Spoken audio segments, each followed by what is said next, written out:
Okay. Hi everyone, this is Leslie with Real Broker here at Homes and Casas Group. This is Stephanie Rios with Real Broker, also with Homes and Casas Group. Hello, Lachaska with First Citizens Bank. And this is Samuel with Real Casas and Home Group. Okay. Alright, so today we're meeting with Lachaska, right, from First Citizens Bank. And so I guess tell us a little bit about what you do. Yeah, so I am a financial sales manager for First Citizens. So I help clients with any personal lending needs that they have, also with financial planning needs, and I also help business owners with any lending options or planning needs that they have. Okay, nice. Yeah. So what, you said, okay, so you do financial planning. What does a typical day look like for you? Like what kind of clients do you usually serve? Yeah, so my client base, I do have a lot of older clients that are looking for ways to grow their funds, maybe put away some money for kids and grandkids, things like that. But I also have a certain market that are coming out of college.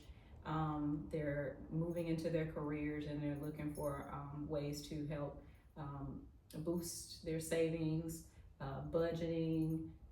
They're making families, they're growing families, education and things of that nature. So I would probably say that's pretty much, and also the business owners too. So we have business owners who are starting businesses, who kind of need help with funding and the step-by-step tips of that. And also we have your more seasoned business owners who are just looking for funding options and looking to expand and grow their business as well.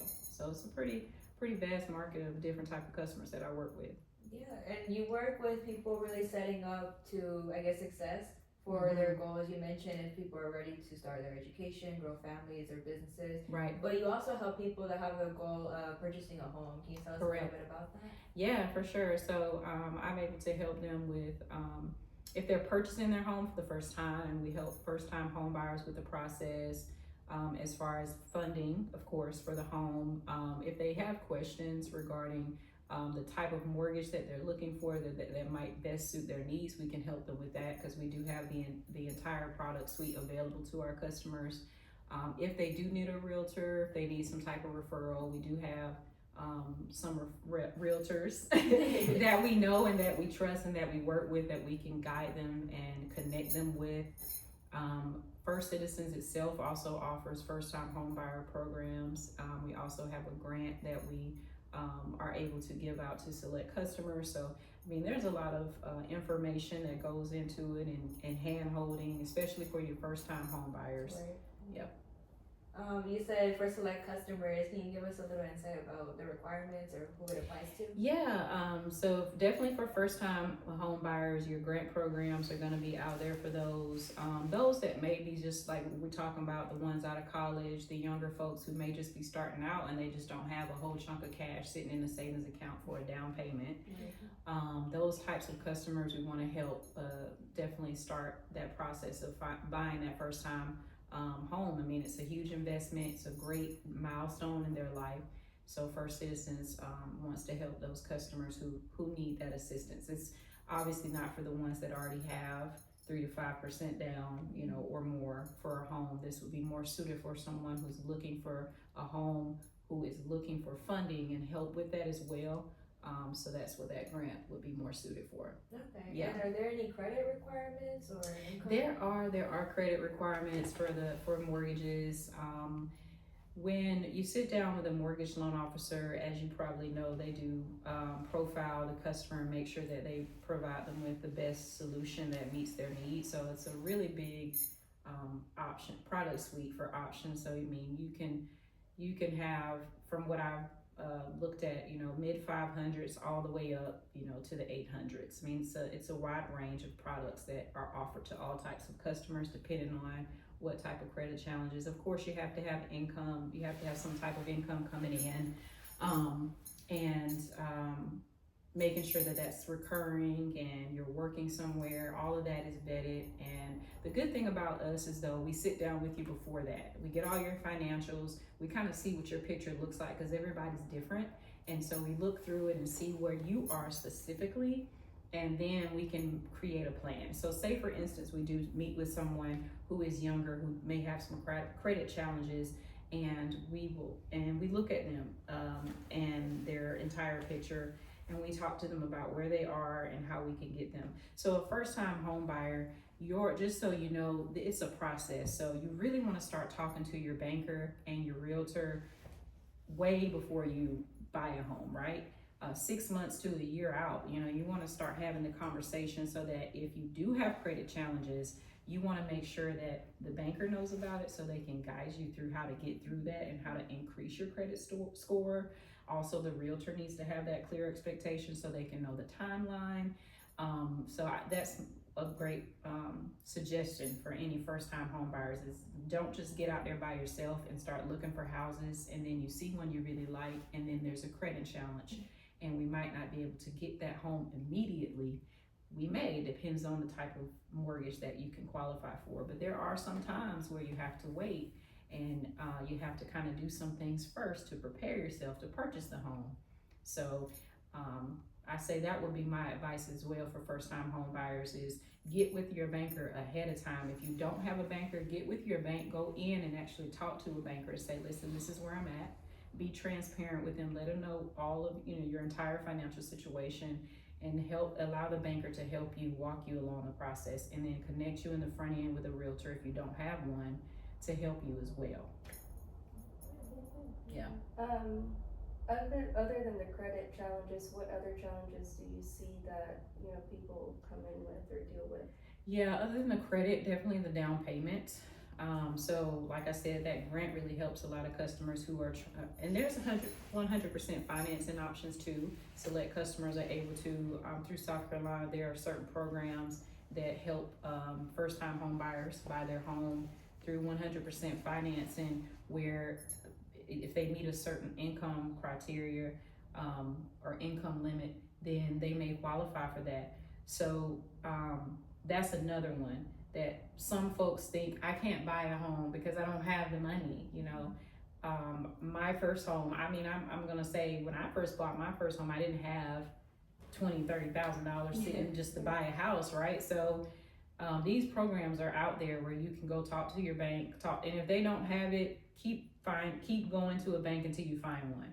But there are banks out there who will offer you 100% financing, grants. They'll offer. There are down payment assistance programs. There are a lot of things out there that you may not know about that your mortgage loan officer would know about. So that's another thing. We have customers come in and they're talking about, thankfully they say something and they say, I want to buy a house, but I don't really know how to do it, or I don't have the money to do it. And then we're able to educate them and say, well, listen, before you cut yourself short, talk to us about what your situation is, and we will go through the list of programs and see if you qualify for them or not. So that's another thing I will say. Don't not say anything to your bank about it. If you're paying rent, you need to be talking to somebody about how you cannot pay rent anymore, because you're paying rent and you're never going to own that property. You're never going to have any equity. You're never going to have anything that you can call yours.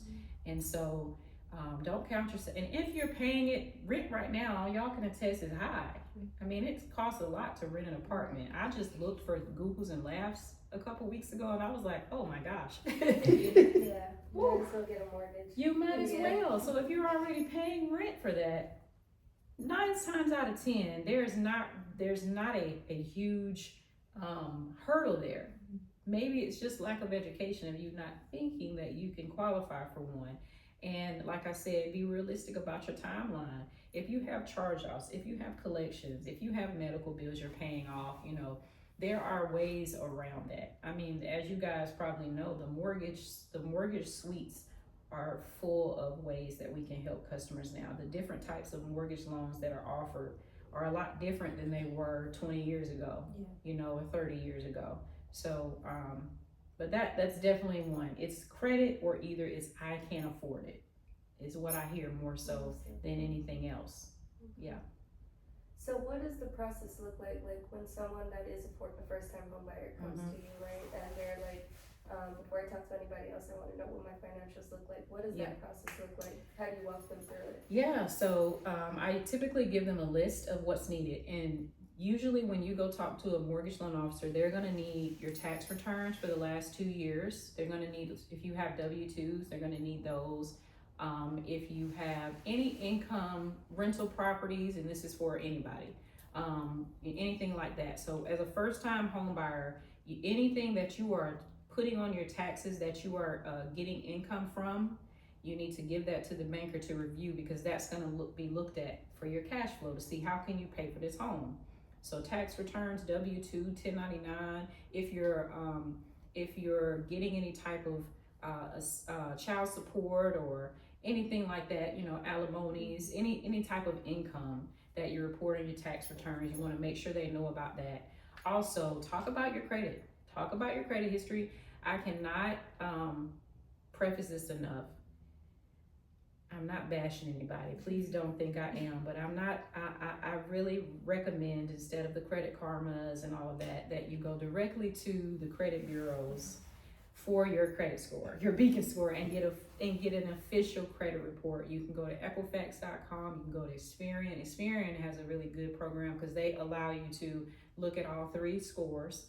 There is like a $25 a month fee, but that's an investment. It's not a fee, it's an investment for your future. You really need to know where your credit is and what's on your credit so you can continue to build on it.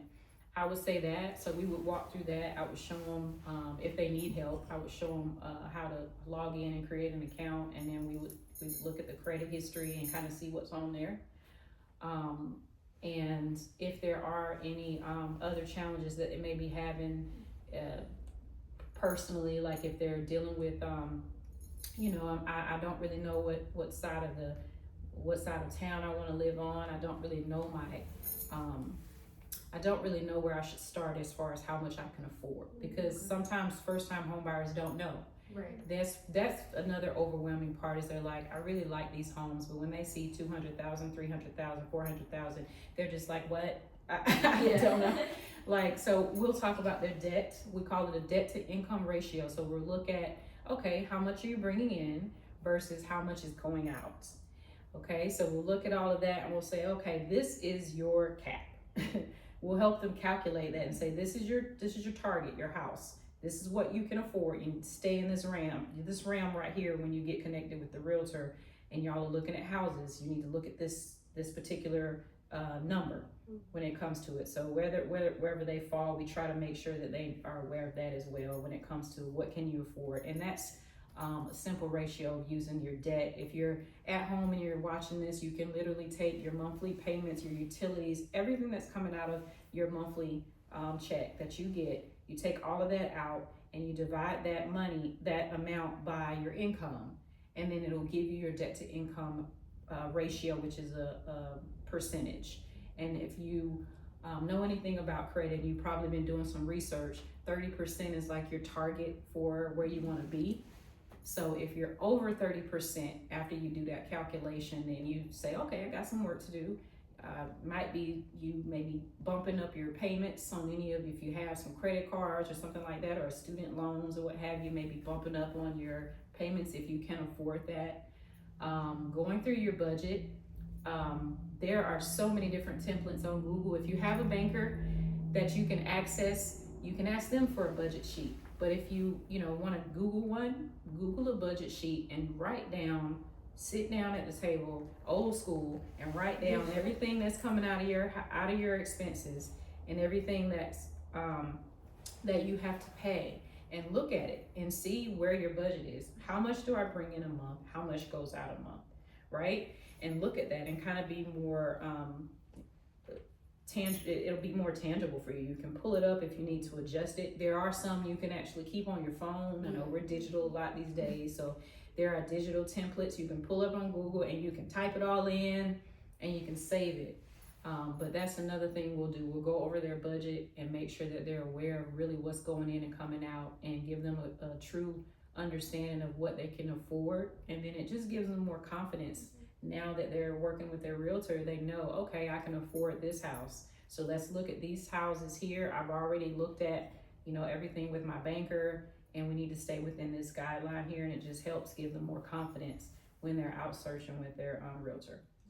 Yeah. That's very helpful. I mean, I would totally take advantage of that as a first time home buyer. Yeah. And not even just me right now, like hearing all of this, I'm like, I need to go to a financial advisor. Advisor, Yeah, because for other plans as well. I mean, Oh yeah. of course, buying a house is very important, but like we're talking about investments or anything else like that people want to go into, you have to know, what you're bringing in and what's coming out. And Yeah, we like to call them subject matter experts. Everybody, you guys are subject matter experts. I mean, there's a realm that we all fit in, and I think that all of us have to have our people. Just like we have our doctors, we have our dentists, we have these people that we trust that we go for these specific things. In finances, you need that as well. You need your banker, you need your realtor, you need your, you need your financial advisor. You need these people so that you can be financially healthy, really, right? And the things that you don't know, they will be able to help and guide you in those areas. So yeah, it's definitely something that I recommend everybody to have their people, their circle of folks that they can go to for specific things, because everybody doesn't know everything. So yeah. You're right. You had mentioned, financially healthy. Yeah. I don't know if you work with preteens or teenagers, but I know of a lot of people that they're maybe 21, 22, and they haven't started building credit. Yeah. Or they haven't, they don't have any plans to save, or just kind of, maybe taking it lightly. You could say, but what advice would you give to maybe just kind of start preparing? Yeah, for sure. I have teenagers, so I have this conversation a lot. So if I were you and I were young and I was just scrolling YouTube and I came across this video, I would tell you that when you get my age, you're gonna wish that you listened. I know mom, dad, grandma, grandpa, whoever's telling you these things, it's going in one ear and out the other now, but I promise you, listen and really sit down. So if you're a teenager right now and you're working, you're in school right now, so you really don't have a lot of bills, I would say create a savings account, okay? If you can't get one, depending on the bank you're at, just ask one of your parents to get on there with you jointly and open that savings account. And take out 10% out of your check. If you get paid bi-weekly or if you get paid weekly, start small and take out 10% of the check or whatever you can afford. If I don't know, everybody's situation is different, because there are some teenagers who are helping out the household and things like that. So just, again, whatever you can afford, take that out and put it in your savings account and set up an automatic transfer. You can automatically have it moved once you get paid. You can just have it moved from your job to your bank account. Not, how we set up transfers in our bank accounts, in our apps. If you can do it from your actually HR department, that's even better, because you never touch it. Yeah. It just goes from your bank account, from your payroll to your bank account. So if you can do that, I would say do that. But if you can't do that, then set it up through your bank, through your app. An automatic transfer, reoccurring every month, something is going in to that savings account.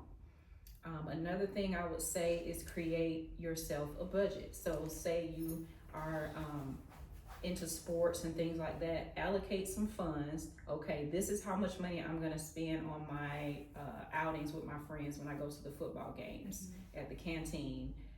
If you like to eat lunch off campus and things like that, allocate that money. So say, okay, I make this much a month, and be realistic. Now you're gonna have to probably put $20 aside for fast food. So, and I wouldn't do that every day. Maybe allocate a couple of times a month. I'm gonna treat myself and I'm gonna eat out with my friends. But every other, I'm gonna sacrifice and I'm gonna eat that lunch most of the time. But these are the days, on Fridays, every Friday, that's typically the thing, right? Every Friday I'm gonna go eat out. So do that. Make sure that you have a clear expectation and a dollar amount to what you're gonna spend on what every month. And try to stick to it. Every month will not be the same. I know there are gonna be some emergencies that pop up and things like that. That probably won't happen as much when you're a teenager, but it could happen. So just kind of be realistic with that. But also make sure that you have that going, like consistently. Stick to that budget. I don't care, you know, you're gonna fight those temptations. You're gonna want that soda and chips or whatever out of that canteen, but you're like, man, I only got $20 left in my budget and I want to eat Friday, so I'm just gonna pass on that and I'm gonna drink some water. You know, sacrifice. It will teach you in the long run when you actually get out of school and you start to live a life. It will teach you some great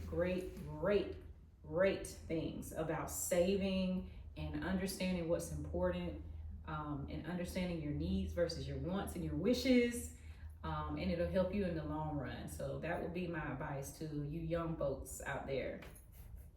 I would agree. I would agree.